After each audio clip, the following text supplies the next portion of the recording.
توصیفات کبریائی بڑائی بزرگی اس رب ذوالجلال کے لیے لائق و زیبہ ہیں جنہوں نے ہم تمام بنی نوع انسانیت کو اشرف المخلوقات بنایا اور بے شمار پیغمبرات اس دار فانی کے اندر مبعوث فرمایا،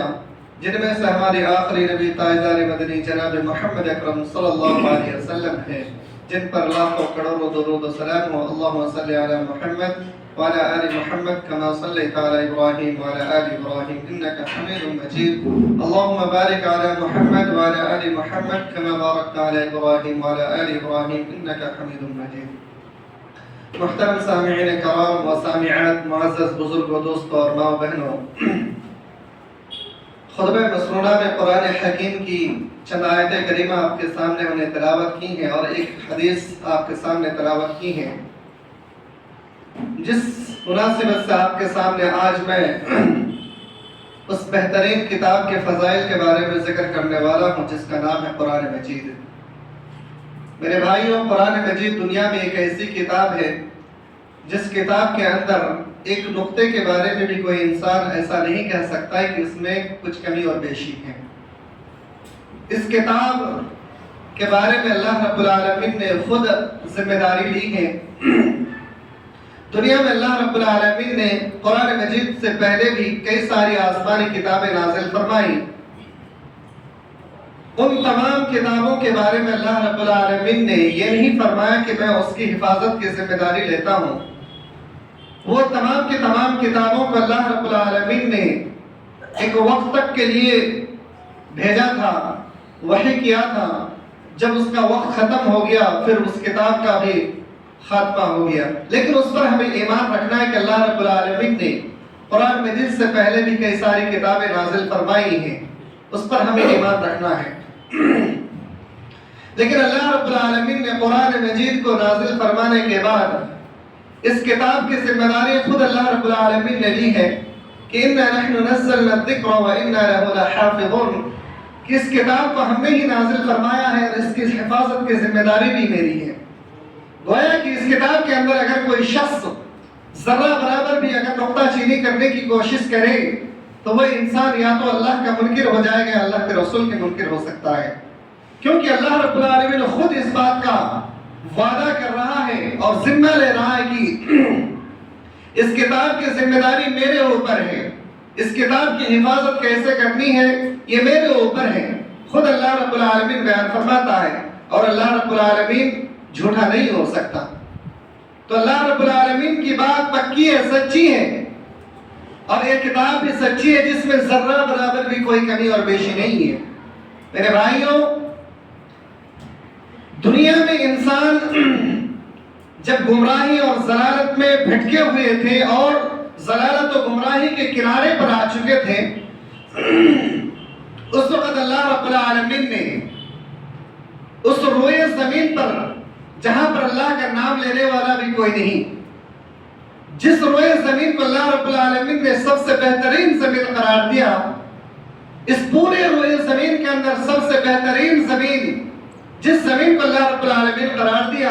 اس زمین میں اللہ رب العالمین کا نام لینے والا ایک بھی بندہ موجود نہیں تھا۔ اس کے زبان پہ صرف اور صرف لات و عزا کی پکار تھی اور وہ حاجت روا مشکل کشا انہی کو مانتے تھے اور 360 بتوں کی وہ عبادت کیا کرتے تھے، حتیٰ کہ وہاں پر اس پاک زمین کے اندر، اس پاک زمین کے اوپر ان لوگوں نے ان 360 بتوں کو لا کر کے رکھ دیا تھا اور پھر ان 360 بتوں کی عبادت اور پوجا کیا کرتا تھا ایک اللہ کی عبادت کو چھوڑ کر کے۔ پھر ایسی گمراہی اور ضلالت کے دور میں اللہ رب العالمین نے اپنے پیغمبر جناب محمد الرسول اللہ صلی اللہ علیہ وسلم کی پیدائش فرما کر کے وہاں پہ نبوت سے سرفراز فرماتا ہے اور پھر اس روئے زمین سے ان تمام کے تمام معبودان باطلہ کا خاتمہ کرتا ہے اور ہدایت کے لیے، سمجھنے کے لیے، ہمیں اپنے اوپر غور و فکر کرنے کے لیے، ہماری پیدائش پر غور و فکر کرنے کے لیے، زمین و آسمان کی پیدائش پر غور و فکر کرنے کے لیے اللہ رب العالمین نے ایک بہترین کتاب ہمارے اوپر نازل فرمائی۔ اس کتاب کا نام ہے قرآن مجید۔ میرے بھائیوں، اس اعتبار سے اگر ہم دیکھیں تو یہ قرآن مجید سراپا ہدایت ہے۔ قرآن مجید ہماری زندگی کا ایک ایسا ڈور ہے جس کو ہم جب تک پکڑے رہیں گے تب تک ہم صراط مستقیم پر ہیں، تب تک ہم ضلالت و گمراہی سے ہٹ کر صحیح راستے پر ہیں۔ اور جب قرآن مجید کو چھوڑ کر کے، اس کے باغ ڈور کو چھوڑ کر کے ہم کسی اور راستے کو اختیار کریں گے تو پھر ہم دوبارہ ویسے ہی ضلالت و گمراہی میں مبتلا ہو جائیں گے جیسا کہ اللہ کے رسول صلی اللہ علیہ وسلم جس دور میں پیدا کیے گئے اور نازل کیے گئے نبی بنائے گئے، اس سے پہلے کا جو دور تھا اور جہالت کی جو دور تھی، ویسے ہی ہم لوٹ کر کے آ جائیں گے میرے بھائیوں۔ اسی لیے ہمارے اور آپ کے اوپر سب سے پہلی چیز جو لازم آتی ہے وہ قرآن کریم کو مضبوطی سے پکڑنا۔ اللہ سبحانہ و تعالی نے قرآن کریم کے اندر ایک آیت کریمہ ارشاد فرمایا، یا ایھا الناس، تمام لوگوں کو خطاب کر کے فرمایا، یا ایھا الناس، اے لوگوں، قد جاءکم برہان من ربکم، تمہارے پاس واضح دلیل آ چکی ہے، وَأَرْسَلْنَا إِلَيْكُمْ نُورًا مُبِينًا، اور ہم نے تمہارے درمیان واضح نور کو بھی نازل کر دیا ہے، یعنی نور سے مراد قرآن کریم ہے۔ فَأَمَّا الَّذِينَ آمَنُوا بِاللَّهِ وَاعْتَصَمُوا بِهِ، اب جو شخص اللہ رب العالمین پر ایمان لائے گا اور وَاعْتَصَمُوا بِهِ، اور اس کتاب کو مضبوطی سے پکڑے رہے گا، اس کتاب کو مضبوطی سے تھامے رہے گا، اس کے لیے اللہ رب العالمین کے ہاں اجر ہے۔ فَسَيُدْخِلُهُمْ فِي رَحْمَتِهِ، اللہ رب العالمین اسے اپنے رحمت میں داخل فرمائے گا۔ سبحان اللہ۔ تو قرآن کریم کو مضبوطی کے ساتھ پکڑنے کا اور اسی کے اوپر اپنی زندگی کو گزر بسر کرنے کا اللہ رب العالمین حکم دے رہا ہے۔ آئیے پیارے نبی صلی اللہ علیہ وسلم کی زبان بھی کہ احادیث مبارک ہم سنتے ہیں۔ اللہ کے رسول صلی اللہ علیہ وسلم نے بھی قرآن کریم کو مضبوطی کے ساتھ پکڑنے کے لیے ارشاد فرمایا کہ وَاعْتَصِمُوا بِحَبْلِ اللَّهِ جَمِيعًا، کہ آپ لوگ، یہ اللہ کی رسی ہے، اس کو مضبوطی کے ساتھ پکڑے رہیں۔ قرآن کریم کے اندر بھی اللہ رب العالمین نے اسے الفاظ کے ارشاد فرمایا وَاعْتَصِمُوا بِحَبْلِ اللَّهِ جَمِيعًا وَلَا تَفَرَّقُوا، یہ اللہ رب العالمین کی دی ہوئی کتاب، اس کو آپ مضبوطی سے پکڑے رہیں۔ جب تک آپ مضبوطی سے پکڑے رہیں گے تب تک آپ دوبارہ ضلالت و گمراہی میں ہرگز جا ہی نہیں سکتے۔ وَلَا تَفَرَّقُوا، اور فرقوں میں نہ بٹیں۔ تو معلوم ہوا کہ انسان جب تک قرآن کریم کو مضبوطی سے پکڑے رہے گا تب تک کوئی انسان کبھی بھی گمراہ ہو ہی نہیں سکتا۔ یہ اللہ اور اس کے رسول کا وعدہ ہے۔ میرے بھائیوں، جب قرآن کریم کی ایک ایک آیت نازل ہونا شروع ہو گیا تو مکہ کے مشرکین جو 360 بتوں کی عبادت کیا کرتے تھے اور ساتھ ہی ساتھ اہل کتاب یعنی یہود و نصارہ، ان لوگوں نے کہا یہ تو ایک جادوگر کی بات ہو سکتی ہے، یہ تو ایک ایسے شخص کی بات ہے جو خود جادوگر ہے، مجنون ہے، اس کی بات ہم کیسے مان لیں کہ اتنے سارے ہمارے معبود ہیں، ان تمام کے تمام معبودان کو چھوڑ کر کے صرف ایک معبود کی بات کو مان لے ایک شخص کے کہنے پر۔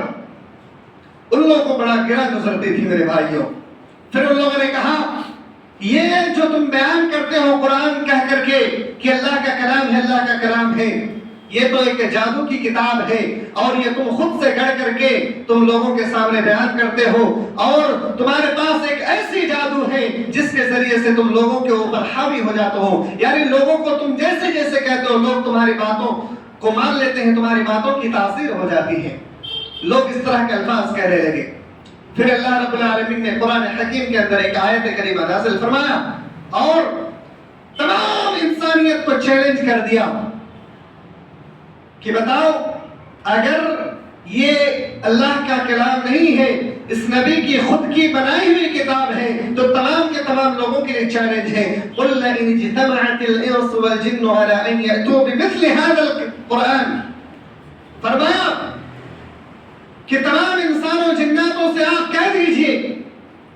کہ تمام کے تمام لوگ مل کر کے اس کتاب جیسی ایک آیت بھی لا کر کے دکھلا دو اگر تم لوگ اپنی بات میں سچے ہو. میرے بھائیوں، اللہ کے رسول صلی اللہ علیہ وسلم کی زبانی جب یہ آیت کریمہ لوگوں نے سنا تو بہت بڑے بڑے فقیہ، بہت بڑے بڑے ادیب، جس کو اللہ نے بے شمار علموں سے نوازا تھا، بہت بڑے بڑے ادیب کہلائے جاتے تھے، اس دور کے بہت بڑے علم والے کہلائے جاتے تھے، ان لوگوں نے مہینوں بھر بڑی بڑی لائبریریاں بھر دی کتابیں لکھ لکھ کر کے کہ کوئی ایک ایسی آیت بنا کر کے پیش کر دے جو قرآن کی طرح ملتا جلتا ہو. لیکن کئی ساری لائبریریاں بھر دی لکھ لکھ کر کے، لیکن ایک آیت نہ بنا سکے. یہ اللہ رب العالمین کا وعدہ ہے میرے بھائیوں کہ قرآن جیسی کوئی ایک آیت بھی نہیں بنا سکتا. سبحان اللہ. پھر بالآخر ان لوگوں میں سے بعض لوگوں نے تو اللہ پر ایمان لے آیا اور توبہ و استغفار کرنے لگے کہ ہم نے اپنے آپ پر ظلم کیا. میرے بھائیوں، تو قرآن کریم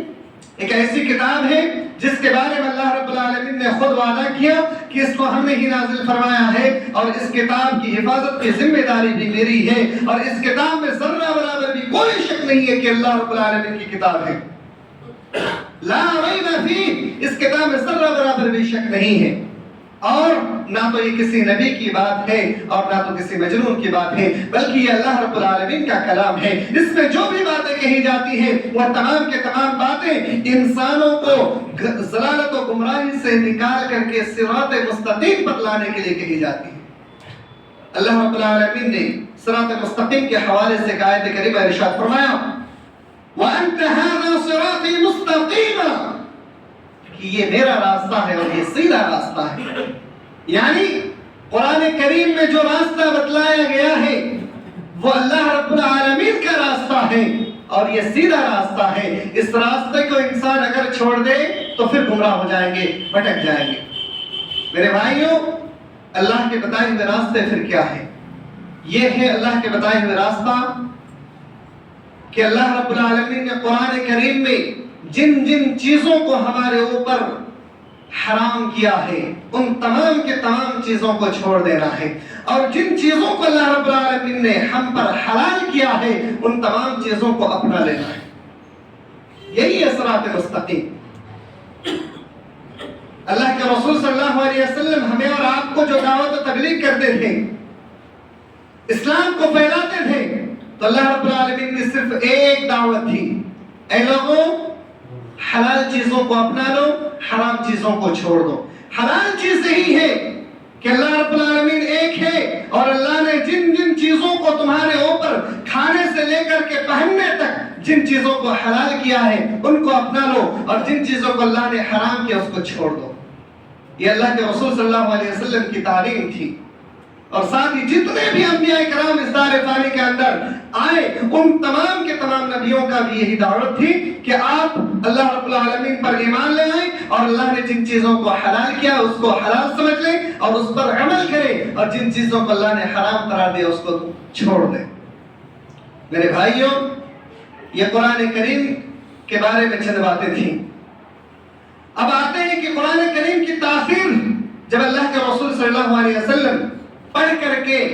کفار مکہ کے سامنے سناتے تھے تو اس کا اثر کیا ہوتا تھا. میرے بھائیوں،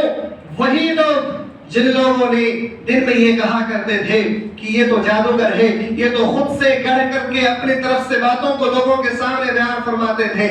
تو جب اللہ کے رسول صلی اللہ علیہ وسلم راتوں کو اٹھ کر کے قرآن کی تلاوت کرتے، یہی لوگ چپ کے گھر کے پیچھے سے جا کر کے سنا کرتے تھے، اور جب کوئی اسے دیکھ لیتا پھر بہانہ کر کے بھاگ جاتے تھے. میرے بھائیوں، قرآن کی بڑی تاثیر تھی. صحابہ کرام میں سے بعض صحابہ کرام ایسے تھے جو اسلام قبول کرنے سے پہلے مسلمانوں کے سخت دشمن تھے، شدید دشمن تھے، لیکن ان لوگوں نے جب اسلام قبول کیا تو پھر تمام باتوں سے استغفار کیا. حضرت عمر فاروق رضی اللہ تعالی عنہ جو دوسرے خلیفۃ المؤمنین ہیں، یہ اتنے جلیل القدر صحابی ہیں، اتنے بڑے جلیل القدر صحابی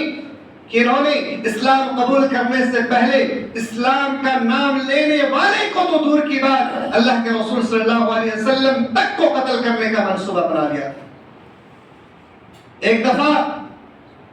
حضرت عمر فاروق رضی اللہ تعالی عنہ گھر سے نکل گئے تلوار لے کر کے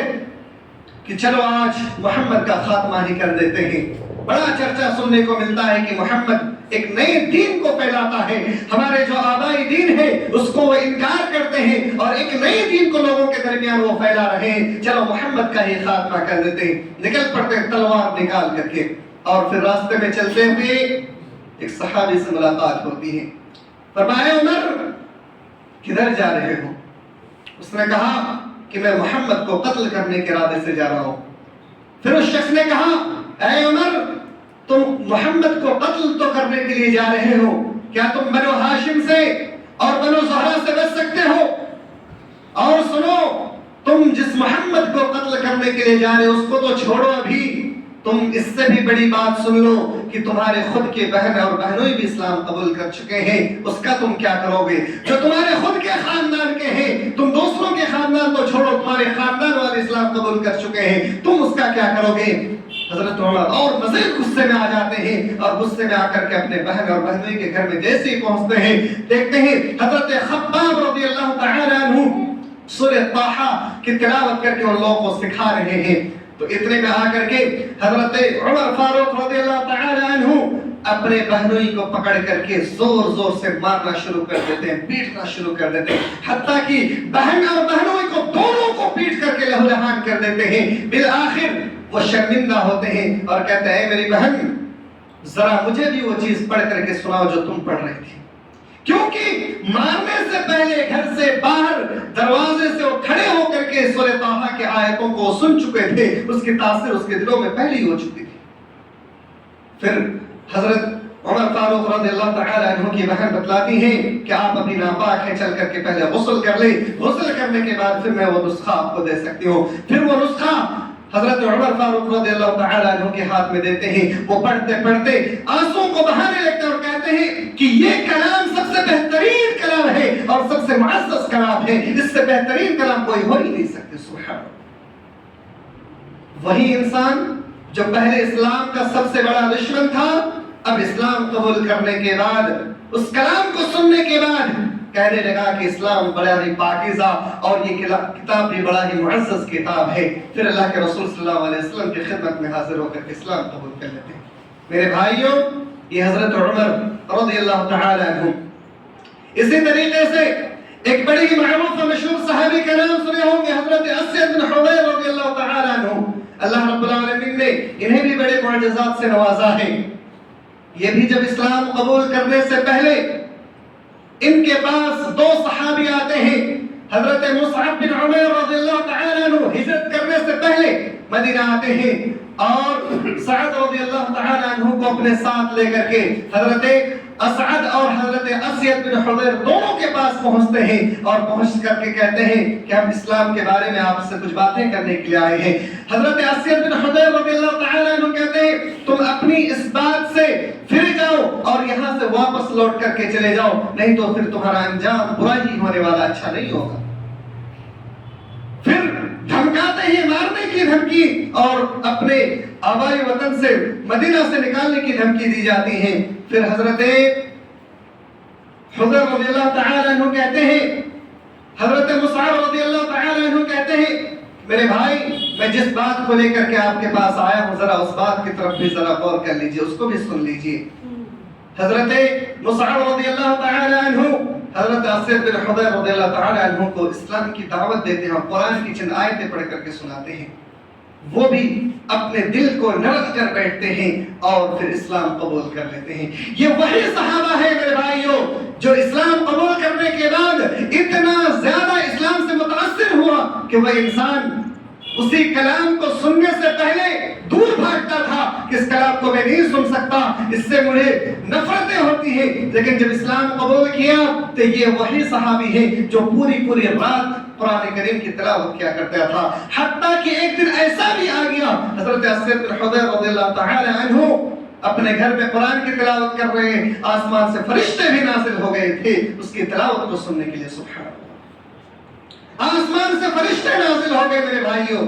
اسی لیے قرآن کریم کی تلاوت ایسے کریں جیسے کہ اللہ رب العالمین سننا پسند کرتا ہو۔ اللہ کے رسول صلی اللہ علیہ وسلم فرماتے ہیں کہ جب بھی قرآن کریم کی تلاوت کرو بڑی خوبصورت انداز میں تلاوت کیا کرو، کیونکہ اللہ رب العالمین خوبصورت انداز میں قرآن کریم کی تلاوت کرنے کو پسند فرماتا ہے۔ اللہ کے رسول صلی اللہ علیہ وسلم خود اپنی زبانی بیان فرماتے ہیں کہ اللہ رب العالمین کسی بھی آواز کو اتنا کان لگا کر کے نہیں سنتا جتنا کہ پیارے نبی جناب محمد رسول اللہ صلی اللہ علیہ وسلم کی تلاوت کو غور سے سنتا ہے۔ میرے بھائیوں، آپ صلی اللہ علیہ وسلم بھی خود قرآن کریم کی تلاوت صحابہ کرام سے سنا کرتے تھے، جیسا کہ حضرت عبداللہ بن مسعود رضی اللہ تعالی عنہ بیان فرماتے ہیں کہ آپ صلی اللہ علیہ وسلم منبر پر تشریف فرما تھے کہ میں اچانک مسجد میں تشریف لایا، اللہ کے رسول صلی اللہ علیہ وسلم فرمانے لگے اے عبداللہ اقرأ علی القرآن، تم مجھے قرآن کی تلاوت کر کے سنا۔ حضرت عبداللہ بن مسعود کہتے ہیں اے اللہ کے رسول صلی اللہ علیہ وسلم اقرأ علیک وعلیک انزل القرآن، میں آپ کو قرآن کریم کی تلاوت کر کے سناؤں جبکہ آپ کے اوپر قرآن کریم نازل ہوتا ہے۔ آپ صلی اللہ علیہ وسلم نے فرمایا کہ میں تم سے قرآن کریم سننا پسند فرماتا ہوں۔ پھر حضرت عبداللہ رضی اللہ تعالی عنہ قرآن کریم کی تلاوت شروع کرتے ہیں، پڑھتے پڑھتے جب اس آیت کریمہ تک پہنچتے ہیں فَكَيْفَ إِذَا جِئْنَا مِنْ كُلِّ أُمَّةٍ بِشَهِيدٍ وَجِئْنَا بِكَ عَلَى هَؤُلَاءِ شَهِيدًا۔ آپ صلی اللہ علیہ وسلم کہتے ہیں حسبک الآن حسبک الآن، ٹھہر جا ٹھہر جا۔ حضرت عبداللہ بن مسعود اپنی نگاہ کو اٹھا کر کے آپ صلی اللہ علیہ وسلم کی چہرے انور کی طرف جب دیکھتے ہیں، آپ صلی اللہ علیہ وسلم روتے روتے اپنے داڑھی مبارک کو تر کر بیٹھے۔ سبحان اللہ، اتنا غور سے قرآن کریم کی تلاوت کو سنتے تھے۔ میرے بھائیوں، خلاصہ کلام یہ ہے کہ قرآن کریم کی بے شمار فضائل ہیں، اتنی ساری فضیلتیں اگر آپ کو بیان کی جائیں تو سالوں لگ سکتے ہیں اس موضوع پہ آپ کے سامنے بیان کرنے کی، لیکن مختصر وقت میں آپ کو بس اتنا کہوں گا کہ سامنے رمضان المبارک کا مہینہ آ رہا ہے، دیگر 11 مہینہ ہم نے کیسے گزاری ہمیں پتہ نہیں، روزیاں تلاشنے میں دیگر دنیاوی مشغولات میں ہم نے وقت کو گزار دیا، لیکن رمضان المبارک کا مہینہ آ رہا میرے بھائیوں، اس ماہ مبارک میں آپ قرآن کریم کو سمجھ کر کے اور خوبصورت انداز میں پڑھنے کی کوشش کریں۔ اس ماہ رمضان المبارک کے مہینے میں اس کی بڑی فضیلت ہے میرے بھائیوں۔ اس ماہ مبارک میں آپ کثرت سے قرآن کریم کی تلاوت کریں، اگر خود نہیں پڑھ سکتے ہیں تو سامنے والے بھائی کو بیٹھ کر کے اس سے تلاوت سننے کی کوشش کریں، اور جب آپ کو سن کر کے اچھا لگنے لگے تو آپ ان سے اس کا معنی و مفہوم بھی سننے کی کوشش کریں، اس کا ترجمہ بھی سننے کی کوشش کریں، تاکہ اس کی قرآن کریم کی ایک ایک آیات آپ کے دل میں سمائے اور آپ کو سمجھ میں آئے کہ یہ قرآن کریم واقعی آپ کے لیے ہدایت کے لیے ہے یا نہیں ہے۔ ان تمام باتوں پر پھر آپ غور و فکر کر سکیں میرے بھائیوں۔ اس لیے قرآن کریم خود بھی پڑھیں اور لوگوں کو بیٹھا کر کے بھی آپ قرآن کریم اگر اچھا پڑھتے ہیں تو لوگوں کو سنائیے بھی، اور اگر آپ کے درمیان کوئی اچھا پڑھتا ہے تو اس کو بیٹھا کر کے آپ قرآن کریم کی تلاوت سنیں۔ میرے بھائیوں، فضولات میں واقعات میں گھنٹوں وقت گزارتے ہیں، لیکن کم از کم میرے بھائیوں اس ماہ مبارک میں آپ قرآن کریم کے لیے کم از کم 1 گھنٹہ ہی وقت نکال کر کے قرآن کریم کی تلاوت کیجیے میرے بھائیوں۔ بڑے بڑے شیطانیت انسان کو اللہ رب العالمین نے اس سے نکال کر کے، جو اسلام کے بڑے بڑے دشمن ہوا کرتے تھے، اللہ رب العالمین نے اس سے نکال کر کے اسلام میں داخل کر دیا، صرف قرآن کریم کی تاثیر کی بدولت۔ میرے بھائیوں، ہم اور آپ تو الحمدللہ پہلے ہی سے اللہ کا شکر ہے کہ ہم اور آپ مسلمان ہیں، تو پھر قرآن کریم کی تاثیر ہمارے دل میں کیوں نہیں ہو سکتی ہے؟ یقیناً ہم اور آپ اگر قرآن کریم کو معنی و مفہوم کے ساتھ سمجھنے کی کوشش کریں تو ہمارے دل میں بھی اس کی ایک ایک آیت سمائے گی اور ہمارے دل میں بھی اس کی تاثیر ہوگی، اور پھر ہمیں سمجھ میں آئے گا کہ اللہ رب العالمین نے ہمیں کیوں پیدا کیا ہے اور کیوں ہمیں قرآن کریم پڑھنا چاہیے۔ میرے بھائیوں، قرآن کریم بہترین کتاب ہے میرے بھائیوں۔ آپ اگر قرآن کریم اچھے سے پڑھنا چاہیں، اگر روزمرہ زندگی میں ایک روٹین بنا لے کہ ہر روز مجھے کم از کم 5 منٹ 10 منٹ ہی صحیح قرآن کریم کی تلاوت کرنا ہے، میرے بھائیوں جس دن سے آپ نے عزم کر لیا اور عمل بھی شروع کر دیا، آپ یقین مانے آپ کی زندگی بدل جائے گی، اور پھر آپ کی زندگی میں سکون ہی سکون آ جائے گا۔ آپ گرچہ غریب ہوں، آپ گرچہ مفلس ہوں، لیکن اللہ رب العالمین آپ کے اندر